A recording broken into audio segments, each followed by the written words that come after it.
Hello dear student, welcome to my YouTube channel Shivam study knowledge. Dear student, आज की इस video में हम क्लास 12 इकोनॉमिक्स यानी अर्थशास्त्र के महत्वपूर्ण दीर्घोत्तरीय प्रश्न को लेकर आए हैं, जो आपके बोर्ड एग्जाम में यही सब प्रश्न पूछा जाएगा जो आज की इस वीडियो में हम आपको बताने वाले हैं। देखिए, दीर्घोत्तरीय प्रश्न आपका 3 प्रश्न बोर्ड एग्जाम में पूछा जाता है और ये लॉन्ग क्वेश्चंस होते हैं। 10-10 नंबर का सिर्फ 3 क्वेश्चंस पूछे जाते हैं, जिसका आपको प्रत्येक उत्तर 250 शब्दों में लिखना होता है।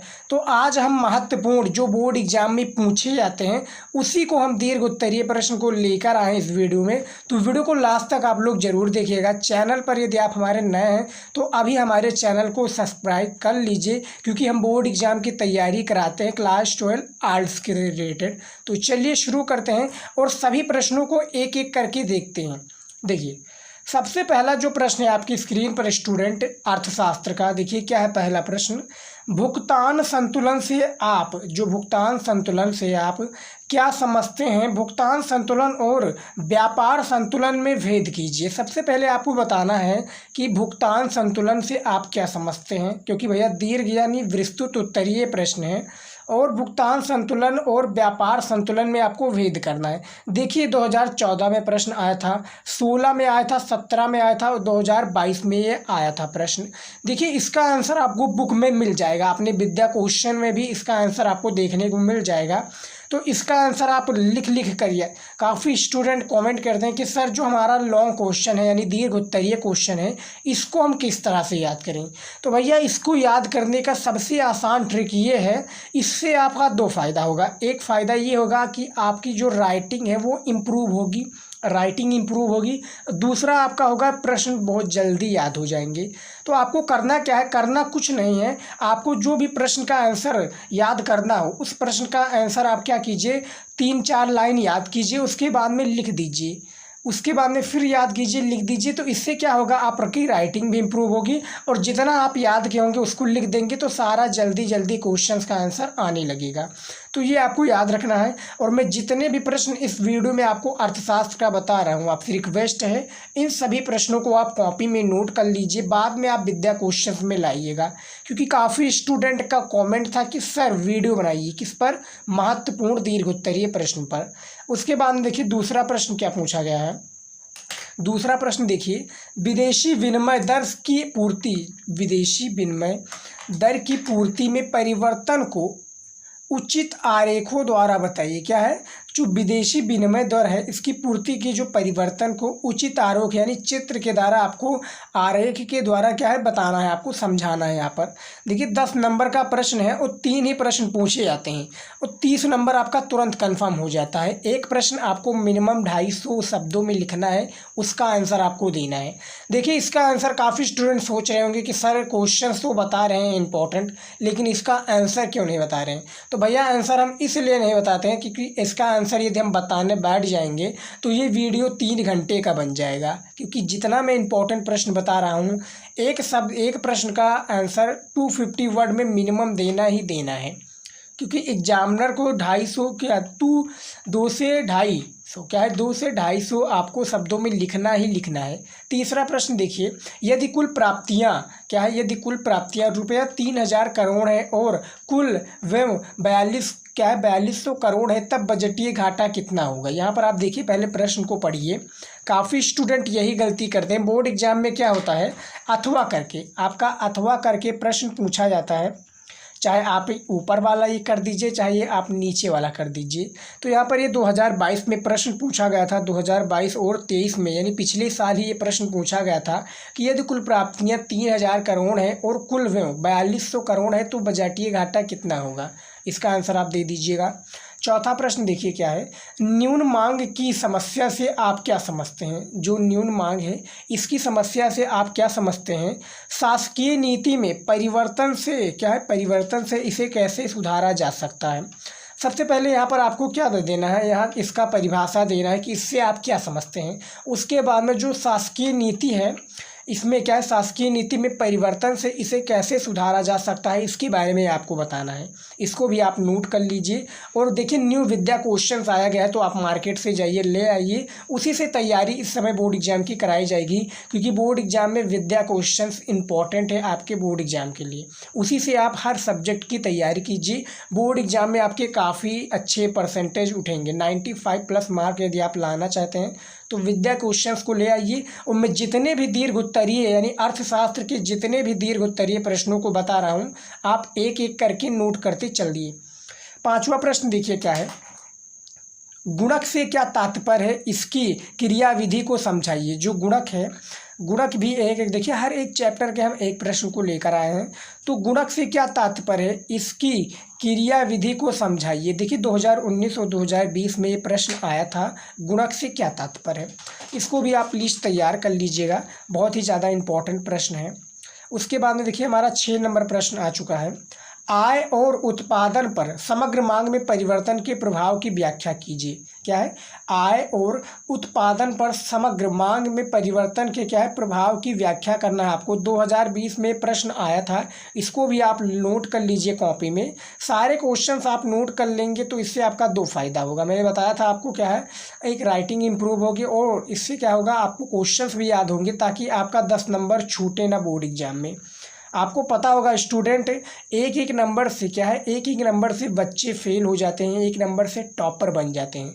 तो एक नंबर आपके लिए कितना अहम है बताने की कोई ज़रूरत नहीं है, आप खुद समझते हैं। 7वां प्रश्न देखिए क्या है, वाणिज्यिक बैंक क्या है, वाणिज्यिक बैंकों द्वारा मुद्रा सृजन को बताइए। जो वाणिज्यिक बैंक है क्या है, वाणिज्यिक बैंकों द्वारा मुद्रा सृजन को बताइए। 2020-22 और पिछले साल ही ये प्रश्न आया था वाणिज्यिक वाला। अब देखिए अथवा करके प्रश्न आते रहते हैं। 8वां प्रश्न देखिए क्या है, मुद्रा की उत्पत्ति। यहाँ पर आप देखिए 8वां प्रश्न, मुद्रा की उत्पत्ति वस्तु विनिमय की कठिनाइयों से हुई है, स्पष्ट कीजिए इसके द्वारा वस्तु विनिमय की कठिनाइयों को कैसे दूर किया गया। यानी जो मुद्रा की उत्पत्ति, देखिए थोड़ा बड़ा क्वेश्चन आपको लग रहा होगा, लेकिन भैया इसका आंसर भी आपको बड़ा देना होगा, तभी आप सफल होंगे और तभी एग्जामिनर आपको 10 नंबर देगा। देखिए आसानी से कोई भी चीज़ हमें मिलती नहीं है, मेहनत करते हैं तभी सारी चीज़ें मिलती हैं। अब बच्चे समझते हैं कि भैया हमें याद हो जाए, याद होने के बाद में हम कॉपी में लिख दें, तो ऐसा नहीं है। आपको याद करना पड़ेगा, आपको लिखने का तरीका भी मालूम होना चाहिए, तभी आपके काफ़ी अच्छे मार्क्स आएंगे। हम तरीका आपको बताएंगे, सारी चीज़ें हम बताएंगे, बस आप चैनल को सब्सक्राइब कर लीजिए और वीडियो को लाइक और शेयर अपने दोस्तों के साथ ज़रूर कीजिएगा। हम आपको पूर्णतः सारी जानकारी देते रहेंगे। 9 नंबर प्रश्न देखिए क्या है, राष्ट्रीय आय से आप क्या समझते हैं। सकल घरेलू उत्पाद, सकल राष्ट्रीय उत्पाद, शुद्ध घरेलू उत्पाद तथा शुद्ध राष्ट्रीय उत्पाद की अवधारणाओं की क्या है आपको व्याख्या करना है। 2018, 19 और पिछले साल भी ये प्रश्न आया था। अथवा लगकर प्रश्न आते रहते हैं, तो आपको इसमें घबराने की कोई ज़रूरत नहीं है। 9 नंबर प्रश्न है, थोड़ा बड़ा लग रहा होगा, लेकिन इसका आंसर भी आपको बड़े में देना होगा। उसके बाद में देखिए 10 नंबर प्रश्न देखिए, समष्टि अर्थशास्त्र में सम्मिलित विषय वस्तु को विस्तार से बताइए। जो समष्टि अर्थशास्त्र है, देखिए इसमें 2 ही अर्थशास्त्र में 2 ही होते हैं, एक व्यष्टि अर्थशास्त्र, एक समष्टि अर्थशास्त्र। तो यहाँ पर समष्टि अर्थशास्त्र में जो सम्मिलित विषय वस्तु को क्या है विस्तार में आपको बताइए। 2020 और 22 में ये प्रश्न पूछा गया था, सारी को नोट कर लीजिए। मैं आपको दिनांक भी बता रहा हूँ कि पिछले साल कौन सा प्रश्न आया था। 11 नंबर प्रश्न देखिए क्या है, एक वस्तु की मांग अधिकय क्या है, एक वस्तु की मांग अधिकय का उसकी संतुलन कीमत पर पड़ने वाले प्रभावों की श्रृंखला की व्याख्या कीजिए। 15, 18, 19 और 20 में प्रश्न पूछा गया था। वीडियो को आप स्टूडेंट रोक कर भी सारे प्रश्नों को नोट कर ले सकते हैं, क्योंकि वीडियो को रोक कर नोट करेंगे तो आपको कोई बाद में प्रॉब्लम नहीं होगी। उसके बाद में देखिए 12 नंबर प्रश्न देखिए, अर्थशास्त्र में बाजार से क्या तात्पर्य है। जो अर्थशास्त्र है इसमें बाजार से क्या तात्पर्य है, पूर्ण प्रतियोगिता वाले बाजार की विवेचना कीजिए।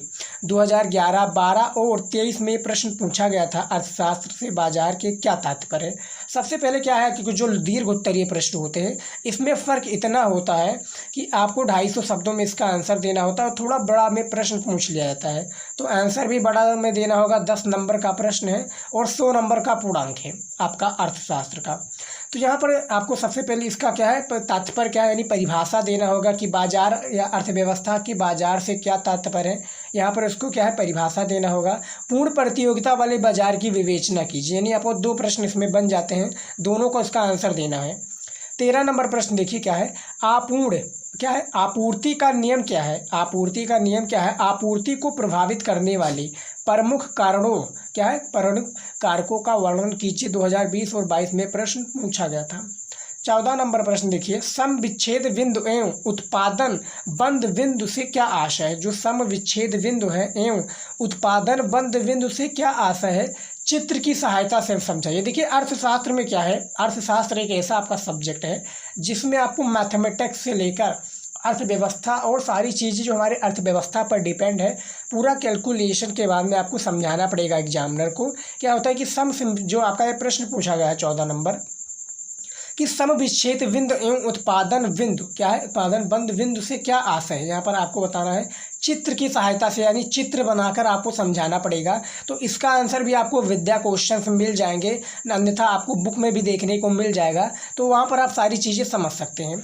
उसके बाद में देखिए 15 नंबर प्रश्न, मौद्रिक लागत, वास्तविक लागत तथा अवसर लागत को समझाइए। जो मौद्रिक लागत है और वास्तविक लागत तथा अवसर लागत को क्या है आपको समझाना है, इसका आपको आंसर देना है।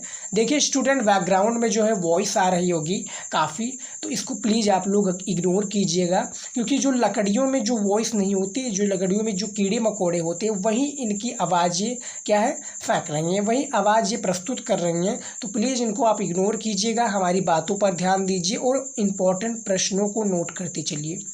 16 नंबर प्रश्न देखिए क्या है, उत्पत्ति ह्रास नियम को रेखा चित्र की सहायता से स्पष्ट कीजिए। क्या है, जो उत्पत्ति ह्रास नियम है इसको रेखा चित्र की सहायता से आपको स्पष्ट व्याख्या करना है। देखिए 2014 में प्रश्न आया था और 9 में और 7 में, देखिए 7 में भी ये आपका प्रश्न आया था, 9 में भी प्रश्न आया था, 2014 में भी प्रश्न आया था। तो इस वर्ष भी काफ़ी आने की चांसेस हैं इसके अर्थशास्त्र में, तो प्लीज़ आप तैयार कर लीजिएगा। 17 नंबर प्रश्न देखिए, आर्थिक विश्लेषण में मांग की मूल्य सापेक्षता, आर्थिक विश्लेषण में मांग की मूल्य सापेक्षता का क्या महत्व है, विस्तार पूर्वक समझाइए। 2020 और 23 में प्रश्न आया था। देखिए स्टूडेंट, यदि आपने हमारा वो वाला वीडियो नहीं देखा है भैया, कौन सा वीडियो, इंपॉर्टेंट टॉपिक वाला, जिसमें हमने शायद 85 यानी 85 टॉपिक्स को बताया है, खासकर अर्थशास्त्र के। देखिए उसमें हमने ऑब्जेक्टिव यानी बहुविकल्पीय प्रश्नों को नहीं बताया है, सिर्फ उसमें हमने क्या है, उसमें हमने अति लघु उत्तरीय, जो आपका अति है, अति लघु उत्तरीय, फिर लघु उत्तरीय और दीर्घ उत्तरीय प्रश्नों को बताया था, जो बोर्ड एग्जाम में काफ़ी आने के चांसेस हैं। और यदि आप वही 85 टॉपिक को बिना छोड़े तैयार कर लेते हैं तो बोर्ड एग्जाम में आपका 95% क्या है, 90% या 95% मार्क आपका बिल्कुल पक्का हो जाएगा, ये आपको याद रखना है। बाकी जो आपका 10 वाला नंबर बचता है ऑब्जेक्टिव क्वेश्चंस को, उसको भी हम ज़्यादा से ज़्यादा करा देंगे ताकि आपकी तैयारी अच्छे से हो जाए। 18 नंबर प्रश्न देखिए क्या है, ऐसे कौन 3 कारक बताइए जिनके कारण मांग वक्र दाएं ओर खिसक सकता है।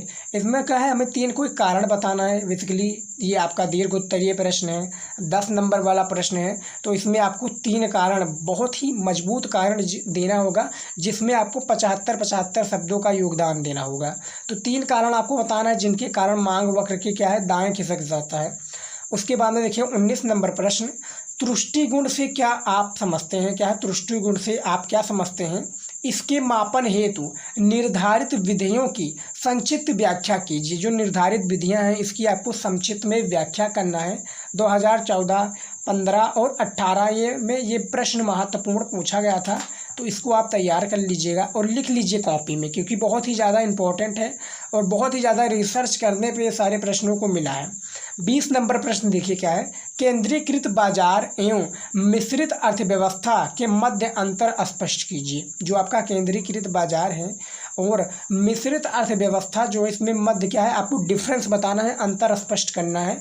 2022 और 23 में ये अथवा लगकर प्रश्न पूछा गया था। तो देखिए बोर्ड एग्जाम में क्या होता है ना, 6 प्रश्न पूछे जाते हैं और 3 ही प्रश्न हमें करना पड़ता है, 2 क्या है 3 अथवा लगकर रहता है। अब 6 प्रश्न में से जो आपको अच्छा लगे वो तीनों को आप कर लीजिए और 30 नंबर क्या है अपना आप लोग कंफर्म कर दीजिए। ये आपका क्राइटेरिया रहता है। अब बोर्ड एग्जाम में आप किस तरह से इसका आंसर देते हैं हमने आपको बता दिया है। याद करने का भी आसान ट्रिक बता दिया है कि लिख लिख कर याद कीजिए। तो स्टूडेंट ये हमारा 20 महत्वपूर्ण दीर्घ उत्तरीय प्रश्न था जो कि क्लास 12 इकोनॉमिक्स यानी अर्थशास्त्र के स्टूडेंट के लिए था। काफ़ी स्टूडेंट कमेंट कर रहे थे, मैसेज कर रहे थे कि सर हमें अर्थशास्त्र पर दीर्घ उत्तरीय पर वीडियो बनाइए, तो हम आपका ये वीडियो जो है उसी पर है। और यदि आपने टॉपिक वाला हमारा इंपॉर्टेंट वीडियो नहीं देखा तो प्लीज़ आप वो वाला भी वीडियो देख लीजिए, उससे भी आपको बहुत ही ज़्यादा इंपॉर्टेंट मिलेगा। ये आपको याद रखना है। तो स्टूडेंट आज की इस वीडियो में बस यही 20 ऑब्जेक्टिव क्वेश्चंस थे। यदि आप कहेंगे और वीडियो लाने के लिए इस पर तो हम और वीडियो लाएंगे। तो मिलता है नेक्स्ट वीडियो में। जय हिंद।